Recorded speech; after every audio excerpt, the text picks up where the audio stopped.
আসসালামু আলাইকুম রহমতুল্লাহি ওবরাকাতু। আমরা চলে আসছি পশ্চিম মেদিনীপুর পিয়ারডাঙ্গা দরবার শরীফ। আসেন আমি যে মাজারে এখন প্রবেশ করছি, এই মাজারটি হলেন পীর আহমদুল্লাহ হুজুর বংশধর বা আওলাদ মান্নান হুজুরের বড় ভাইজানের মাজার এবং অপোজিট সাইডে মান্নান হুজুরের মাজার। এই যে সামনে যে এই মাজার শরীফটা দেখছেন, এটা হলো এই মেদিনীপুরের সর্বপ্রথম যে পীর ফকির আসছিলেন তার ছেলে বিয়ে শাদি করেছিলেন মিস্টেক করে এবং একটু বদমাইশি করে, যার কারণে পাথর করে রেখে দিয়েছিলেন। চলেন এই পীর সাহেবের একমাত্র খাদেম বর্তমান গ্রামের আছে তেনাকে এই মাজার শরীফ নিয়ে কিছু জিজ্ঞাসা করি। আসসালামু আলাইকুম। ওয়ালাইকুম। বলছি এই হুজুরের নাম কি? ইনার নাম হচ্ছে সাইসার রহমতুল্লাহ আলাহি। আচ্ছা, ইনার মানে কতদিনের মাজার আছে এটুকু এই জানো? মাজারটা হচ্ছেন খাজা বাবা আসবার পর ইনি আসছেন। আচ্ছা, এর আগে কোনো পীর বা কোনো? এখানে চন্দ্রকীর্তু রাজার দেশ ছিলেন।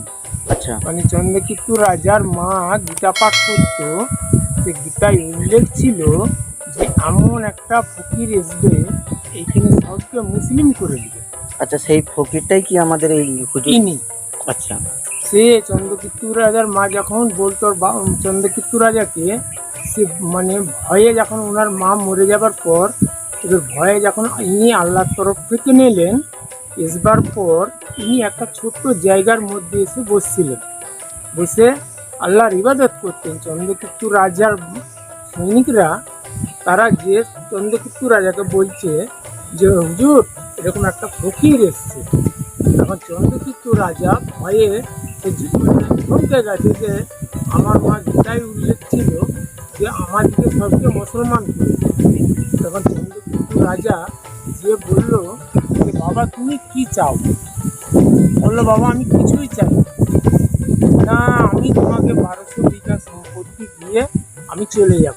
মানে উনি 1200 বিঘা সম্পত্তি ইনার নামে উল্লেখ করে দিয়ে পিয়ারডাঙ্গা ছেড়ে চলে গেছে। আর ইনার হচ্ছে 3 ছেলে। এক ছেলে বিনা অর্ডারে বিয়ে করে নিয়ে আসছিলেন। আচ্ছা হাতি ঘোড়া বাজনা বাজিয়ে এবার ইনি আল্লাহর ইবাদতে বসেছিলেন। মুরিদান দিকে জিজ্ঞাসা করছে কে আসছে। মুরিদানরা বললো যে হুজুর আপনার ছেলে বিয়ে করে নিয়ে আসছে। বললো আমি যদি ফকির মানুষ, তাহলে আমার ছেলে এরকমভাবে এসছে বিয়ে করে নিয়ে, তাহলে এরপরে কি হবে? আমাকে কি আর মানবে? আল্লাহ যেমন ওইখানেই পাথর হয়ে রয়ে যায়। এই আচ্ছা জন্য হচ্ছে ওই সাইডে মাজার, আচ্ছা ওই ওই যে দেখা যাচ্ছে ওই ওই পাথর মাজারটা দেখতে। মাজার। আচ্ছা, এই পাথরের কবরগুলো অর্থাৎ এই মাজারগুলো এগুলো যে কি? এইগুলা হচ্ছে মাজার ঠিকই, কিন্তু সাইডে পাথর বস করে দিচ্ছে আগেকারের জামানা। আচ্ছা আচ্ছা সেই জন্য একটা স্মৃতিচিহ্ন রয়েছে। প্রত্যেকটা মুরিদানদের জি, জি, জি।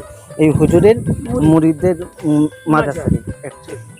আচ্ছা, এই মাজারটাই যে এই এইটা হচ্ছে কাপড় একটা দেওয়া আছে। মেয়ে ছেলের মাজার। ইনিও আল্লাহর ইবাদত করতেন। এবার আচ্ছা। বাবার হুকুম হলো যে আমার পাঁচতলায় ওনার মাজার, এই জন্য ওনার মাজার। আর সাইডে আছে উত্তর দিকে হুজুরের বিবির মাজার।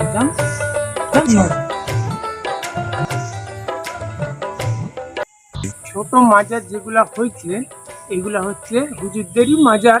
এগুলা হচ্ছে মানে হালফিল হয়েছে, আমরা দেখেছি। আচ্ছা, আর- ইনাদেরই আওলাদদের। জি জি।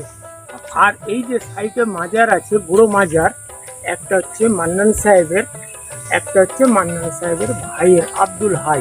আব্দুল হাই।